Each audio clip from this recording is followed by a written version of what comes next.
నువ్వు చెప్పినా సరే నన్ను చెప్పమన్నా సరే, టైం నువ్వు చెప్పినా సరే నన్ను చెప్పమన్నా సరే, కరీంనగర్ నడి గడ్డ మీదైనా సరే దమ్ముంటే రా చూసుకుందా నీ పెతాపం నా పెతాపం అని బండి సంజయ్ను ఛాలెంజ్ చేశారు బీఆర్ఎస్ ఎమ్మెల్యే కౌశిక్ రెడ్డి గారు. నమస్తే సార్. ఏంటి సార్ ఏదో ఆవేశంలో ఉన్నట్టున్నారు?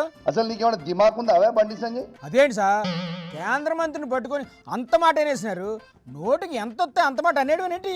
2 సార్లు ఎంపీ అయినావు, కేంద్ర హోంమంత్రి అయినవా బాబు నువ్వు? అవును అయ్యారు, మరి అయితే ఏంటంటారు ఇప్పుడు? శాతగాని దద్దమ్మవి బండి సంజయ్ నువ్వు కాళేశ్వరం గురించి మాట్లాడుతున్నావా? నేను మాట్లాడొద్దా? నువ్వు మా హరీష్ రావు గారి గురించి, కేసీఆర్ గారి గురించి, కేటీఆర్ గారి గురించి మాట్లాడే స్థాయి అవే నీది. మరి మీరు కూడా సీఎం రేవంత్ రెడ్డి గురించి మాట్లాడతారు కదా, మరి మీది సీఎం రేవంత్ గురించి మాట్లాడే స్థాయా అని కాంగ్రెస్ వాళ్ళు అడిగితే ఏడు చెప్తారు సార్? చలో నీకు దమ్ముంటే కరీంనగర్ చౌరస్తా గడ్డ మీద కూర్చొని చర్చకు పెడదాం దా. కేసీఆర్ గారు ఏమి ఇచ్చిండో, నువ్వేమి ఇచ్చినో, మీరేం చేసిరో, కాంగ్రెస్ ఏం చేసిందో చెప్దాం దా. అది అలా ఛాలెంజ్ చేశారు, బాగుంది.